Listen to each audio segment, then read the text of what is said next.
Baiklah, saya Dami Sitongan dengan NIM 1C1210053 akan menjelaskan tugas mata kuliah Teknologi Hasil Tanaman Palma. Di sini saya akan menjelaskan mengenai pinang, nipah, dan jernang. Jadi, pinang, nipah, dan jernang ini merupakan contoh dari tanaman palma, di mana tanaman palma ini sering disebut dengan palem, yang merupakan sekelompok tanaman yang termasuk dalam keluarga Araceae atau Palmae, di mana tanaman ini memiliki ciri khas berupa batang yang tidak bercabang, daun yang besar dan panjang, serta biasanya tumbuh di daerah tropis dan subtropis. Di sini bisa kita lihat potensi pinang, nipah, dan jernang di Indonesia. Yang pertama, pinang. Luas lahan penanaman pinang di Indonesia mencapai 152.000 hektar, di mana Provinsi Jambi merupakan salah satu daerah utama dengan luas lahan sebesar 22.000 hektar. Penanaman pinang ini memiliki potensi ekonomi yang besar karena permintaan ekspor yang tinggi dari negara-negara seperti Thailand. Yang kedua ada nipah. Luas lahan nipah di Indonesia diperkirakan mencapai 700.000 hektar, menjadikannya salah satu ekosistem lahan basah yang cukup luas di negara ini. Yang ketiga ada jernang. Potensi jernang di Jambi, tepatnya di Kabupaten Sarolangun, terdapat di dua kecamatan, yaitu di Kecamatan Air Hitam dan Pau. Potensi jernang di Kecamatan Air Hitam sebesar 96,51 ton per tahun, di Desa Lamban Sigatal sebesar 130,16 ton per tahun, atau total potensi jernang di Kabupaten Sarolangun sebesar 226,66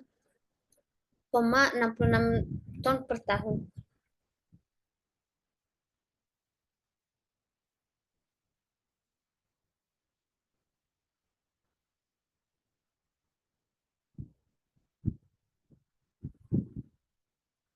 Komposisi penyusun. Buah pinang dan buah nipah serta jernang dimanfaatkan karena dalam buah tersebut terdapat kandungan yang bisa dimanfaatkan baik untuk kebutuhan pangan. Yang pertama itu buah pinang. Buah pinang mengandung alkaloid yang bertindak sebagai stimulan, tan yang memberikan rasa sepat, flavonoid senyawa yang memiliki aktivitas antioksidan, gula sederhana, karbohidrat yang menyediakan energi, lemak dan minyak, protein dan asam amino, mineral dan vitamin. Yang kedua ada buah nipah. Dalam buah nipah ini terdapat karbohidrat berupa gula sederhana seperti glukosa dan fruktosa, ada pati, serat, air mineral berupa kalium, kalsium, magnesium, dan zat besi. Buah nipah juga terdapat vitamin, lemak dan minyak, protein dan asam amino dan antioksidan. Yang ketiga ada buah jernang. Buah jernang mengandung resin seperti dracoresinotanol, kemudian dracoalban, draco resen, kemudian flavonoid senyawa yang memiliki aktivitas antioksidan, alkaloid, terpenoid, tanin, saponin, dan asam organik.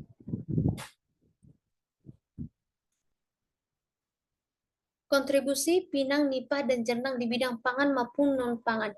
Jadi buah pinang, nipah, dan jernang ini sangat banyak dimanfaatkan untuk memenuhi kebutuhan pangan dan non-pangan di Indonesia.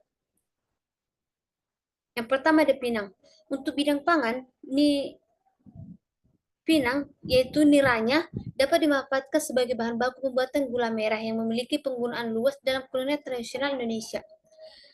Pinang ini untuk dalam bidang non-pangan dimanfaatkan sebagai bahan kosmetik dan industri farmasi. Pinang juga dimanfaatkan sebagai pewarna alami.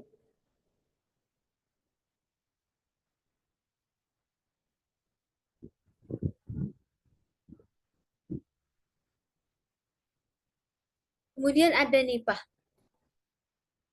Nipah dalam bidang pangan dapat dimanfaatkan niranya untuk membuat gula nipah.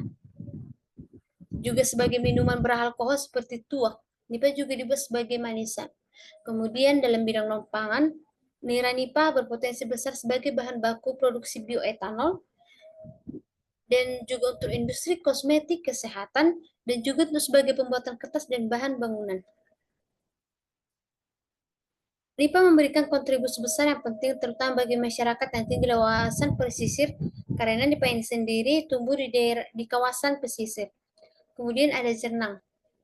Dalam bidang pangan, jernang digunakan sebagai pewarna alami karena mengandung pigmen merah Juga dimanfaatkan sebagai minuman berupa sirup atau bahan pengawet makanan tradisional.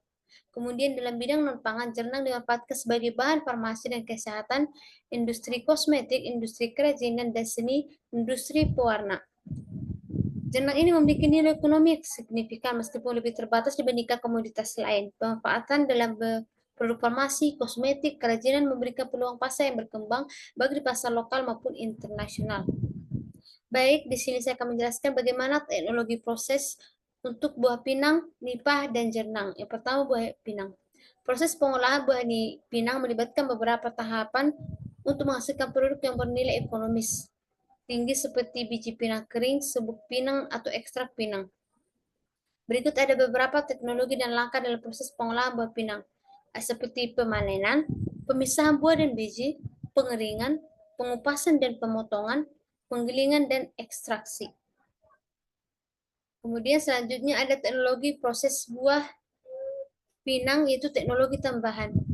Yang pertama ada fermentasi. Beberapa produk pinang dapat melalui proses fermentasi untuk menghasilkan produk seperti alkohol atau produk kesehatan. Kemudian pemurnian dan standarisasi. Proses ini dilakukan untuk memastikan bahwa produk ekstrak pinang memiliki kualitas dan konsistensi yang sesuai dengan standar industri. Proses pengolahan buah pinang memerlukan perhatian terhadap kualitas bahan baku, teknik pengolahan yang tepat, dan teknologi yang sesuai untuk memastikan produk akhir berkualitas tinggi dan aman untuk digunakan. Teknologi proses buah nipah. Teknologi pengolahan buah nipah melibatkan beberapa langkah untuk menghasilkan produk yang bernilai ekonomis. Di sini ada beberapa prosesnya. Yang pertama, pembuatan manisan buah nipah yang melibatkan proses pemotongan, pencucian, pelarutan, dan pengovenan. Kemudian ada pembuatan koktail buah nipah yang melibatkan proses pemotongan, perendaman dalam larutan sirup gula. Kemudian produksi tepung buah nipah yang melibatkan proses pemisahan buah dari tempurung, pengukusan, penghalusan, penjemuran. Teknologi proses buah jernang. Teknologi yang digunakan untuk membuat resin dari buah jernang melibatkan beberapa metode yang bertujuan untuk mengekstraksi dan menyalurkan resin dengan efisien. Berikut adalah beberapa teknologi dan metode utama yang digunakan dalam proses ini. Yang pertama, ekstraksi basah. Nah, buah jernang direndam dalam pelarut seperti etanol atau metanol. Proses ini melibatkan perendaman buah dalam pelarut selama beberapa waktu untuk melarutkan resin. Setelah perendaman, campuran disaring untuk memisahkan resin dari bahan padat. Ekstraksi underkritis menggunakan pelarut etil asetat dalam kondisi suhu dan tekanan tertentu untuk mengekstraksi resin. Metode ini lebih besar untuk menghasilkan resin berkualitas tinggi. Proses ini melibatkan perendaman, penyaringan, evaporasi, dan penghilangan sisa pelarut dengan gas nitrogen. Baiklah, sekian dan terima kasih. Kesimpulan yang saya dapat dari sini adalah bahwa ternyata buah pinang, nipah, dan jernang merupakan salah satu komoditas yang banyak tumbuh di Indonesia dan banyak dimanfaatkan baik untuk kebutuhan pangan ataupun kebutuhan non-pangan di Indonesia. Sekian dan terima kasih.